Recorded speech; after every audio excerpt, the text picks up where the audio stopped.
The night he knocked on my truck door, barefoot in the snow, I swear the world stopped breathing. His tiny fists hit the metal with a desperation that didn't sound human. It sounded like survival clawing its way through the darkness. And when I opened that door, when the cold slapped me in the face and I saw that boy standing there shivering so hard he could barely speak, the only words he managed to get out sliced straight through me. "Mom's still in the car. Tell me, what would you do if a child, frozen and terrified, looked up at you like you were the last chance he had left?" The icy wind roared across the empty rest stop, swallowing the rest of his breath before he could say more. Snow drifted around us in thick, swirling sheets, clinging to his hair, his eyelashes, the torn sleeves of his thin pajama shirt. His feet, bare, red, shaking, sank into the snow like he didn't even feel it anymore. Shock does that. Numbs everything except the fear. I stepped down from the cab and the cold hit me like a punch to the chest, but the boy, Noah, just stood there, lips blue, eyes wide with something deeper than fear, something close to grief. I reached out slowly, careful not to scare him, and when my hand touched his shoulder, I felt the tremors rattling through his small frame.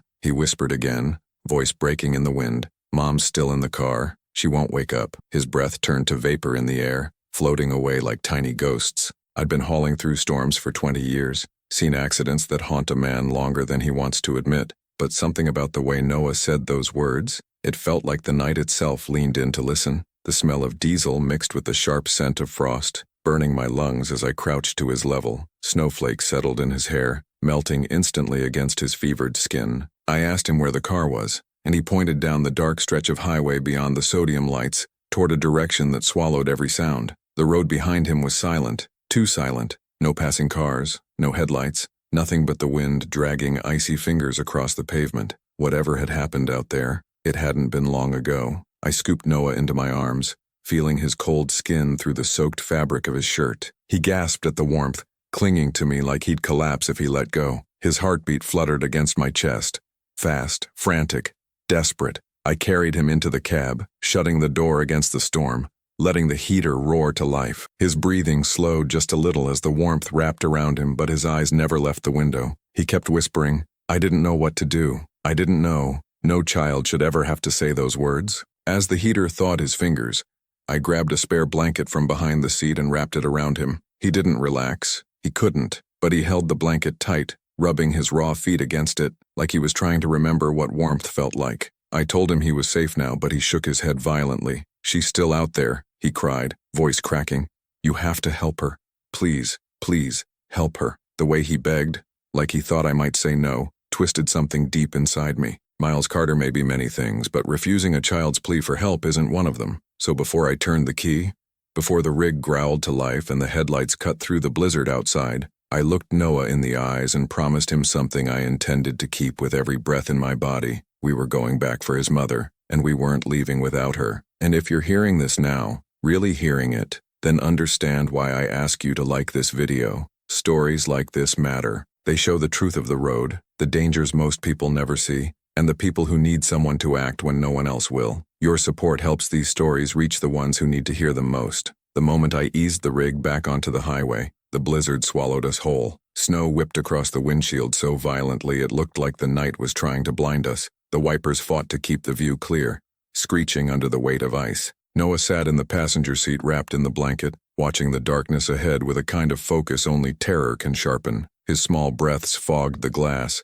and every few seconds he whispered, "Hurry," like time itself was the enemy closing in on us. I asked him how far back the car was, and he pointed shakily toward the direction he'd run from. He said they had spun out on a patch of ice, that the car slid off the road and hit something hard. His voice trembled as he explained that his mother, Rachel, had been conscious at first, telling him to stay calm, telling him everything would be all right. But then she went quiet, too quiet. That's when Noah panicked, opened the car door, and ran barefoot through the snow toward the first lights he saw in the distance. My truck. The thought of him stumbling alone through that storm hit me hard. That kind of fear leaves scars that last a lifetime. The road stretched ahead in a long, icy ribbon, the wind howling like it was warning us to turn back. But I pushed forward, hands tight on the wheel. Every bump of ice sent the rig skidding just enough to remind me that one mistake here could send us off the shoulder. Noah's voice broke as he described how his mother's head hit the window, how she slumped over the steering wheel, how no matter how many times he shook her, she wouldn't wake up. Tears slid silently down his cheeks,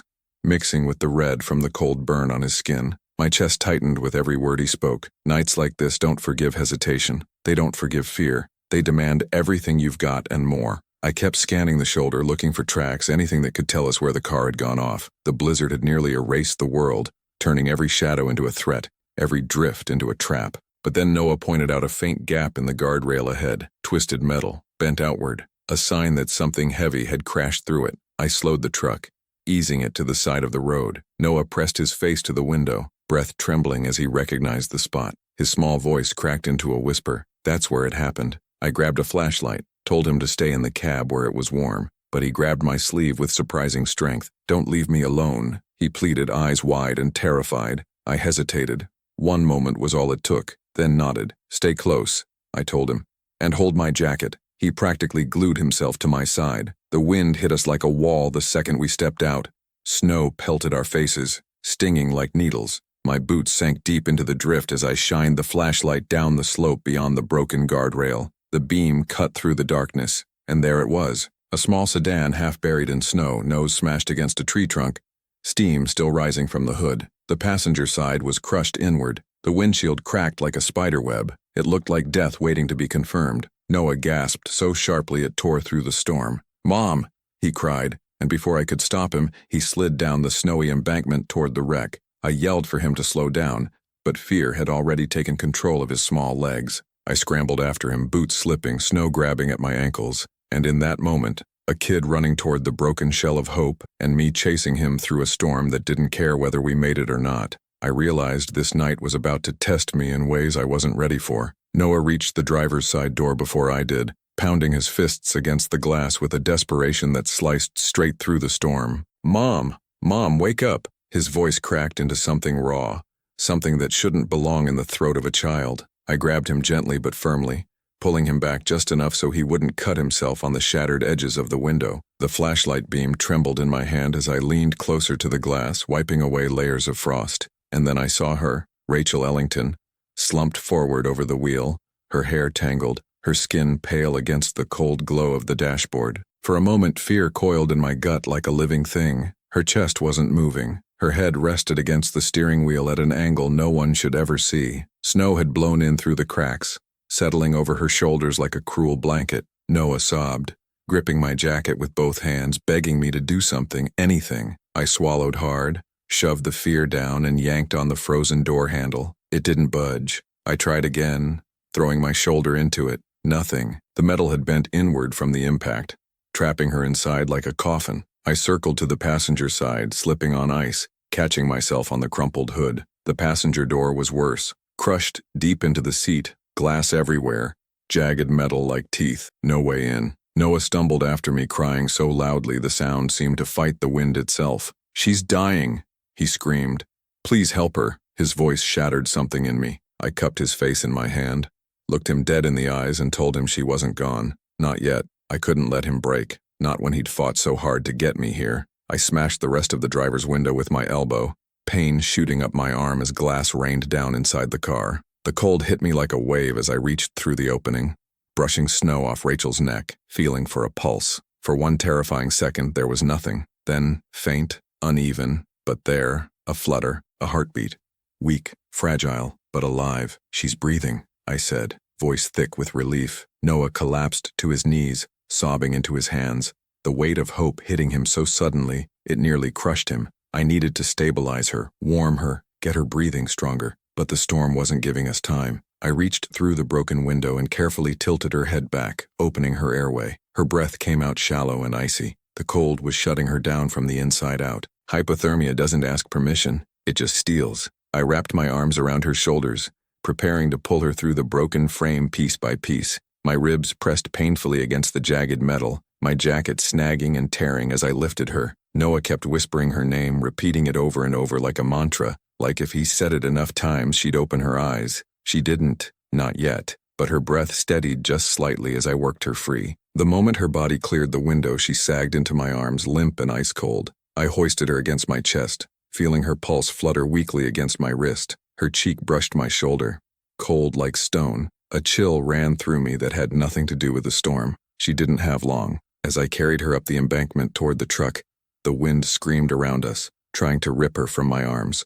trying to drag us back into the darkness we'd pulled her from. Noah walked beside me, hands gripping my sleeve, his breath trembling with every step. "Please don't let her die," he whispered. His voice was so small, so broken it barely rose above the storm. I tightened my hold on Rachel and answered him the only way I could. Quiet, fierce, and honest. "Not tonight, kid. Not while I'm here." By the time we reached the truck, the storm had swallowed the world in a curtain of white. I shoved the passenger door open with my shoulder, the hinges groaning in protest. Noah scrambled in first, pulling the blanket aside to make room. I lifted Rachel into the cab, her body limp and frighteningly cold, her breath so shallow I had to watch closely just to see her chest move. Snow clung to her hair, her eyelashes, the corners of her lips. She looked like she'd been carved from ice. Noah cupped her cheek with both hands, whispering, "Mom, please wake up." His voice cracked into something that made the cab feel too small, too quiet, too fragile. I blasted the heat to its highest setting,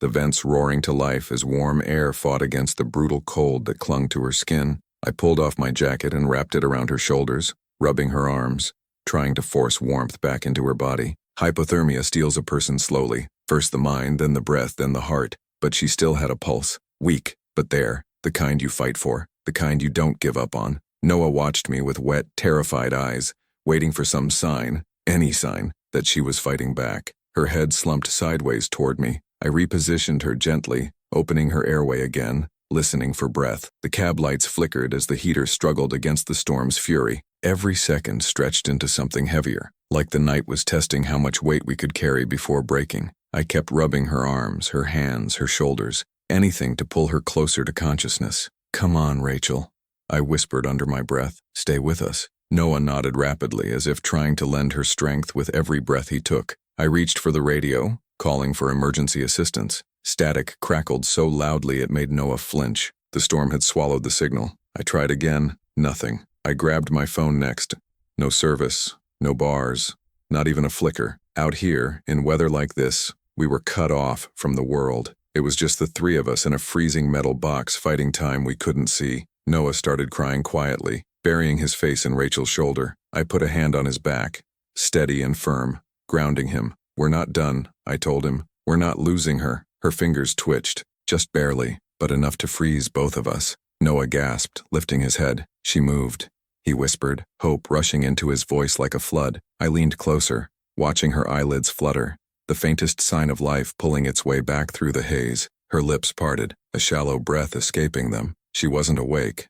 Not fully, but she wasn't slipping away either. That tiny movement felt like the whole night cracked open, letting a sliver of hope shine through. The heater finally began to warm the space enough that I could feel her skin soften beneath my hands. Her breathing deepened. Not much, but enough. Noah wrapped himself around her arm, crying into her sleeve, whispering how he was sorry he ran, how he didn't want to leave her, how he didn't know what else to do. The guilt in his voice was heavy, but I told him the truth. He saved her. Running barefoot through a blizzard? That took more courage than most grown men could muster. He didn't run away. He ran for help, and that made all the difference. I knew we couldn't stay parked in the storm. We needed to get them somewhere warm, somewhere safe. The nearest town was miles ahead, and the roads were slick, visibility almost zero, but staying here meant death by cold, no matter how hard the heater fought. I tightened my grip on the wheel, feeling the weight of their lives settling into my chest. The storm howled outside, rattling the truck, daring me to move. I took a breath, steady and deep, and made a choice that would stay with me for the rest of my life. We were going to drive through hell to get them out of it.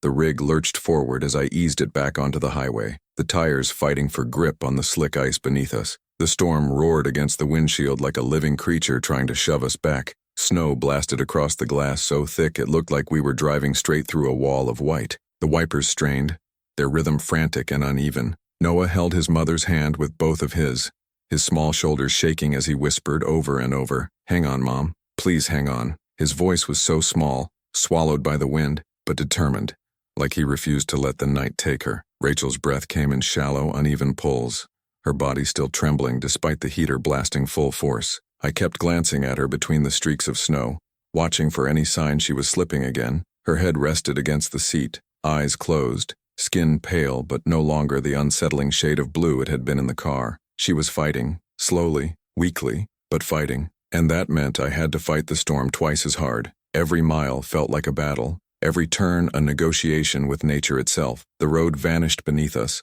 swallowed by the storm. My headlights barely pierced through the blizzard, revealing only fleeting shapes.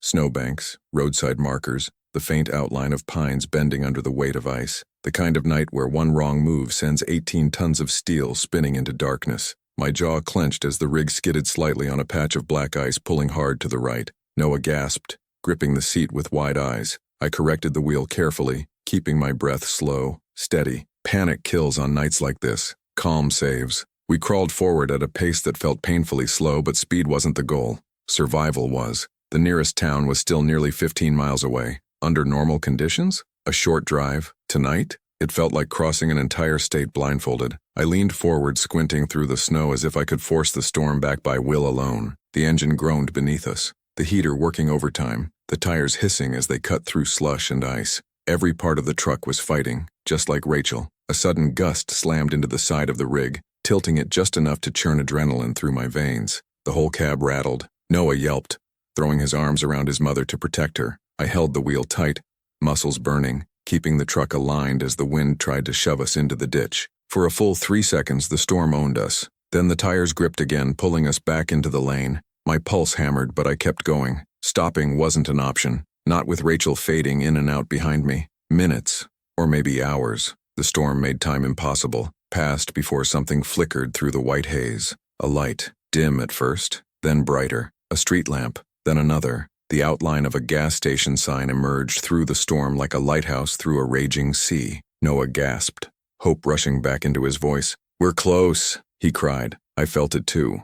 A weight lifting, just enough for me to take a deeper breath. Civilization meant warmth, shelter, help. It meant Rachel had a chance. But as we drew closer, something else emerged through the storm. A dark SUV parked crooked near the gas station entrance, its windows fogged and engine running. A figure sat inside, still, unmoving, watching the road. The sight punched a cold, unfamiliar feeling into my gut. That wasn't normal, not in a storm like this. And when the headlights of my rig washed over the SUV, the figure lowered their head, as if they didn't want to be seen. That's when a thought hit me like a blow. What if Rachel's crash wasn't an accident? A chill crawled up my spine that had nothing to do with the storm. The SUV's engine idling in the blizzard. The figure slumped low in the seat. The way they turned away from the glare of my headlights, it all felt wrong. Wrong in a way that prickles beneath your skin before your mind even catches up. Noah noticed me staring and followed my gaze, his voice trembling as he whispered, That's not anyone from town." His tone had shifted, fear folding into something like recognition, but not quite, something he didn't know how to name. I slowed the rig as we approached the gas station, never taking my eyes off the SUV. Snow pelted the windshield, turning everything into a blur of white noise and shadows, but I could still see the figure's silhouette, still, watching, waiting. The storm was too violent for anyone to just sit out here without reason, and Rachel's crash, the battered guardrail, the angle of impact, the missing tire tracks that should have shown a natural skid. I'd filed the feeling away earlier, buried under the rush of saving her. But looking at that SUV now, all the pieces screamed the same thing. Someone had been out there before Noah came running. I parked the truck near the lit side of the station, keeping a clear line of sight to the SUV. Noah slid closer to his mother, fear trembling through his small frame as he peeked over the dashboard. Rachel stirred at the movement, a shaky breath escaping her lips. She wasn't awake, not fully, but she was responding, slowly warming, slowly returning. I brushed a hand gently against her forehead. No fever, but she was still dangerously cold. We needed to get her inside, get her stable, call for help. Except the idea of stepping out into that storm with a stranger watching us from the shadows made every instinct in me tighten. The figure suddenly straightened inside the SUV as if realizing I hadn't looked away. Their head lifted, their body turned slightly toward us, and then, slowly, too slowly, the driver's door cracked open. Snow blasted inside as a tall shape stepped out, bundled in a heavy coat, hood pulled low. Their boots sank into the snow, leaving deep prints. They didn't rush, didn't gesture, didn't show distress. They just stood there, facing us, motionless, like they were deciding something. Noah gasped and jerked back, gripping my sleeve. "Miles, I don't like him." Neither did I. I leaned slightly forward, keeping my hand near the glove compartment where I kept my roadside tools. Nothing meant for a fight, but sturdy enough if trouble came knocking. The man took a single step toward us, then hesitated, like he was waiting for me to move first. The wind howled between us, carrying flakes so thick I could barely see his face beneath the hood. But the tension, the strange, heavy, suffocating tension, cut through the storm like a blade. I glanced at Noah. "Lock the doors," I whispered. He nodded instantly, reaching over to press the locks with a shaky hand. The man stopped walking, turning his head slightly, not toward us, but toward the road behind us, like he was expecting someone else to arrive, someone late, someone important. That's when his hood slipped back just enough for me to see his jawline, scarred, sharp, distinctly unfamiliar, and his eyes, dark and scanning with intent, not confusion, not fear, intent. He wasn't a stranded traveler. He wasn't seeking help. He wasn't lost in the storm.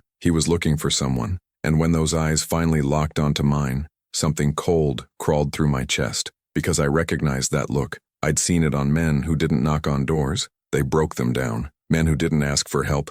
They dragged people into the dark. Men who didn't follow accidents. They caused them. The wind roared louder, shaking the truck, rattling the mirrors, but all I could hear was the faint, broken whisper from Noah beside me. "Miles, I think he's looking for my mom." My pulse hammered in my ears as the man stood motionless in the storm, snow whipping around him like the night was trying to tear him apart but failing. There was no uncertainty in his stance, no panic from the cold, no hesitation from the wind. He stood like a man who had all the time in the world, like the storm was nothing more than a curtain shielding him from anyone else who might wander by. Noah pressed himself against the back of my seat, breath shaking, whispering that he'd seen a truck like that near their house a week ago, parked down the street, lights off, engine running, watching. Rachel stirred weakly, a faint groan slipping past her parted lips. Her eyelids fluttered for a moment, but exhaustion pulled her back under. Noah reached for her hand, panic tightening his voice as he begged her to wake up, to open her eyes, to talk to him. She didn't,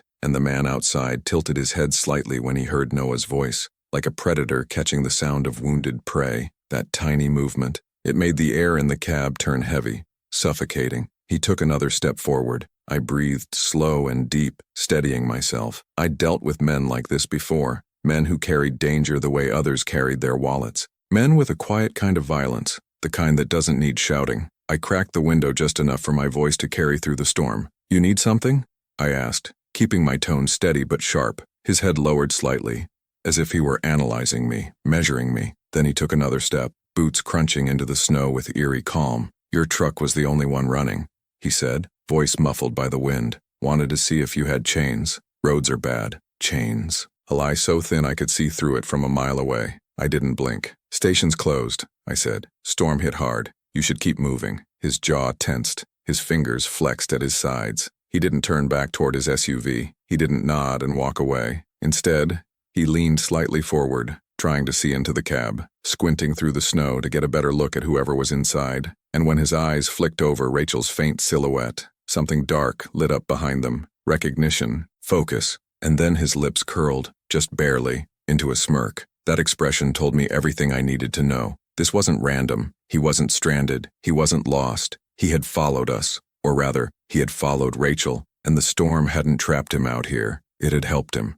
kept everyone else off the roads, kept the world quiet, kept him close to the wreck he caused. A gust of wind slammed into the truck, rocking it slightly. Rachel moaned again, a soft, pained sound. The man's smirk deepened. Noah whimpered and tried to hide behind my seat, but I reached back and squeezed his shoulder. "Stay down, kid," I whispered. "I'm right here." His trembling eased just enough for him to nod. I cracked the window a little farther, letting the storm's howling wind whip into the cab. "Back off," I told the man, my voice dropping into something cold enough to cut through the blizzard. "Night's bad enough without trouble." His expression shifted. The faint smirk faded, and for the first time I saw the truth in his eyes. He wasn't here to talk. Then slowly, he moved his coat aside, and I saw the outline of a handgun tucked at his hip. He didn't reach for it. Not yet. He didn't need to. The message was clear. The threat was real. And when he finally spoke, his voice was steady, calm, terrifyingly controlled. "I'm going to need you," he said, "to step out of the truck." The storm swallowed his words almost instantly, but the tone behind them cut through clearer than the wind ever could. A command, not a request. The kind of voice used by men who are used to obedience, men who expect it. My hand tightened on the steering wheel, knuckles whitening. I didn't move, didn't blink, didn't even breathe for a second. If I stepped out of the truck, he'd have control. If I stayed inside, he'd be forced to act. And predators like him don't like being forced into anything. The tension between us stretched tight enough to snap. Noah's terrified whisper rose behind me, barely audible over the storm. "Miles, don't go." His voice shook like his whole body was unraveling. I glanced back just long enough to meet his wide, tear-filled eyes. "I'm not leaving you," I said quietly. Rachel stirred again, her lips trembling, a faint, pained breath breaking through her frozen haze. The man outside heard it, his head jerked slightly toward her side of the cab. That subtle, instinctive pull told me everything. He wasn't here for me, and he wasn't here by chance. He wanted Rachel. The man stepped closer, snow swirling around him like a whirlpool. His boots crunched with deliberate weight, each step slow but certain. He kept one hand near his coat where the gun was hidden, not touching it, just hovering, like a reminder. "Open the door," he said again, quieter this time, but somehow colder. I kept my voice steady. "Storm's bad. Not safe to talk out there." His eyes narrowed. "Then step out." His tone dropped deeper, sharper, a threat now, not even trying to hide it. He moved closer to the cab window, just inches from the glass, and for a moment, the storm thinned enough for me to see his face clearly. A jagged scar cut across his cheek. His expression was blank, too blank, the kind of calm that comes from a man who's already decided what he's willing to do. I leaned slightly forward, meeting his stare dead on. "If you pull that gun on a kid and an unconscious woman," I said, "the storm will be the least of your problems." He didn't flinch, didn't blink, just tilted his head, studying me like he was deciding whether I was worth the trouble. Behind me, Rachel exhaled sharply, her first strong breath since the wreck.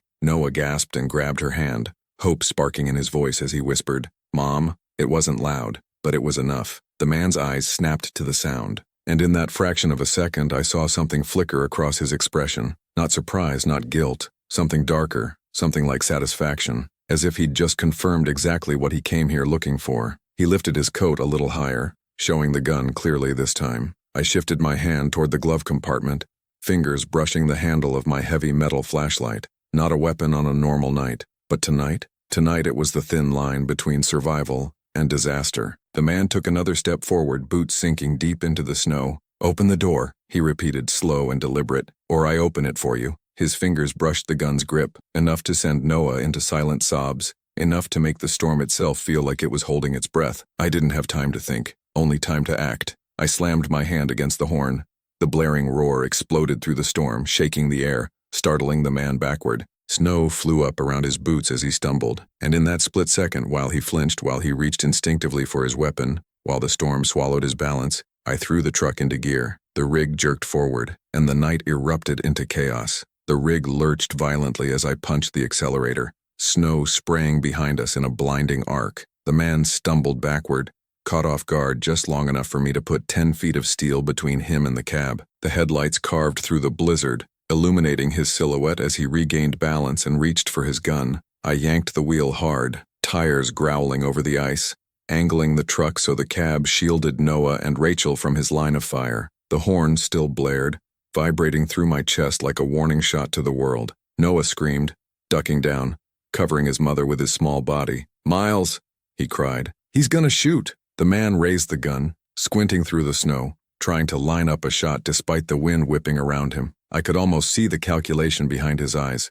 Storm, distance, glare, movement. But predators don't like their plans disrupted. Not by storms, not by trucks, and especially not by someone standing between them and their target. I threw the truck into reverse, engine roaring, backing up fast enough that the trailer skidded sideways and forced him to jump out of the way. His boots slipped. He fell hard onto one knee, gun dropping into the snow. That precious second of disarmament was all I needed. I slammed the brakes and jumped out of the cab before fear could talk me out of it. The wind clawed at my coat as I hit the snow, boots sinking halfway to my shins. The flashlight was already in my grip, raised, ready. The man scrambled to grab the gun, fingers brushing the grip, too slow. I kicked it hard, sending it flying across the ice. It skidded into the storm's whiteout, swallowed instantly. The man lunged at me, fury twisting his face, breath fogging like smoke from a furnace. He hit me with more force than I expected, driving me back into the side of the truck. Pain shot through my ribs, but adrenaline drowned it out. We grappled in the snow, his hands locked around my coat, shoving, clawing, trying to force me to the ground. His strength was terrifying, cold, controlled, fueled by purpose. He snarled something about finishing the job, but the wind drowned the rest. My boots slipped, snow collapsing under me. I caught myself on the truck step, swinging the flashlight upward with a desperate, brutal arc. It connected with his jaw. He staggered, teeth gritting, blood splattering onto the snow. He wasn't done. He charged again, grabbing my collar, slamming me backward so hard my head cracked against the truck door. The world spun, Snow blurred into streaks of white. His knee dug into my chest, crushing the air from my lungs. His hand wrapped around my throat, and then I saw it. His expression wasn't anger. It was focus. Cold, committed focus. The kind of expression a man wears when he's done this before, when he knows exactly how long it takes for someone to stop fighting. Spots danced in my vision. My hands clawed at his wrist, trying to pry it loose, but his grip was iron. Noah's scream pierced the storm, a raw, terrified sound that cut deeper than the man's hands ever could. The kid stood in the open cab doorway, tears streaking his cheeks, face twisted in horror. "Stop, leave him alone," he sobbed. The man barely glanced at him, tightening his grip, ready to finish what he came for. My vision blurred further. A buzzing filled my ears. My fingers scraped against the snow, searching, desperate. And then, metal, cold, solid, the flashlight. I grabbed it, lifting it with the last strength I had left. I swung. The metal cracked against his temple with a sickening thud. His grip loosened, once, twice, then collapsed entirely as he dropped sideways into the snow. He didn't get up. His breaths were ragged, shallow, unconscious or close to it, but he was down. I rolled onto my side, gasping, dragging in lungfuls of freezing air that burned like fire. Noah ran to me, slipping, sobbing, arms wrapping around my shoulders. Rachel moaned faintly from the cab, her voice barely a whisper carried by the wind. We were alive, for now. But as I looked at the man sprawled in the snow, bleeding and broken under the storm's fury, one thought struck me cold. Predators like him don't work alone. The wind howled harder, whipping icy sheets of snow across the gas station lot as I pushed myself to my feet. My throat burned where his hands had been, every breath a scrape of fire, but I forced myself upright. Noah clung to my coat sleeve like if he let go, the storm would swallow me next. I squeezed his shoulder gently, grounding both of us. "Get back in the truck," I told him, voice hoarse but steady. "Stay with your mom." He hesitated, fear trembling in his chest, but then he nodded and scrambled inside, shutting the door just as another gust slammed against the cab. I turned back to the man lying unconscious in the snow. Victor Hale. The name hit me like a switch flipping on, because I'd heard it once before. Not from the kid, not from the storm, but from Rachel's faint, broken whisper as I carried her from the wreck. I hadn't caught it fully then, but now it rang clear. "Victor, he found us," she had murmured. A whisper of terror, a warning I didn't understand until now. He hadn't come alone. He never did. And the dark emptiness of the highway behind us suddenly felt too heavy, too still, too expectant. I scanned the edges of the storm, flashlight beam cutting through curtains of snow. Every shadow felt alive, every shape a threat waiting to step forward. The SUV's lights flickered, engine still running, door left wide open when Victor stepped out. 2 sets of footprints led from the vehicle, but only one led toward me. My stomach tightened. The second person, whoever they were, was still out here, somewhere close, somewhere watching. I tightened my grip on the flashlight. It was all I had. No gun, no backup, no communication. Just a storm, a dying woman, a terrified child, and whatever darkness stood waiting in the whiteout. But then, through the storm, I saw something. A shadow moving near the gas station awning. Slow, hesitant, not approaching us, not hunting, hiding. My breath hitched. It wasn't another predator. It was Rachel, barely conscious, swaying, one hand gripping the metal support beam to keep herself standing. Her eyes were unfocused, skin pale, breath shuddering in the freezing air. She had dragged herself out of the truck. She was trying to find me, or warn me. I rushed toward her, snow crunching under my boots. "Rachel," I shouted, "you need to stay inside." She looked up, eyes glassy but full of a mother's terror, her lips parted, trembling violently. He wasn't alone," she whispered. "Jonas. He made him do it. He's coming." And before I could ask anything else, her knees buckled. I caught her just before she hit the snow, pulling her close, shielding her from the storm. She felt light, fragile, like the cold had drained everything except her will to protect her child. I carried her back to the cab, Noah crying with relief as I settled her beside him. "You're safe," I said, though part of me wondered if it was true. I slammed the door shut and turned toward the storm, ready for another fight. But no one came. No shapes, no footsteps, no second attacker, just the wind and the whiteout swallowing the world. Maybe Jonas had been out here. Maybe he'd seen Victor fall. Maybe he decided the night wasn't worth dying for. Some men run when the plan fails. Cowards always do. Whatever the reason, the storm kept his secrets. I climbed into the driver's seat, tension still coiled tight in my chest, and drove us away from that frozen battlefield, with my hands gripping the wheel like it was the only solid thing left in the world. Miles later, the storm eased. Light broke through the clouds,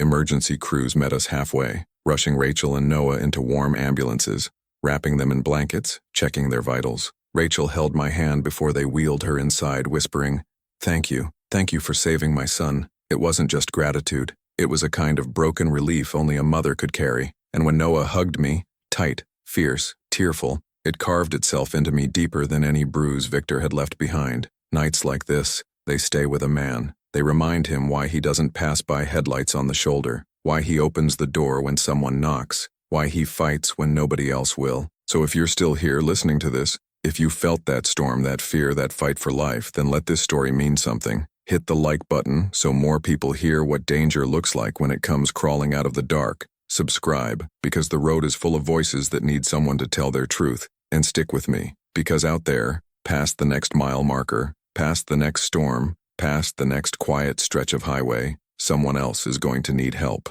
And I'm not stopping this rig until I get to them.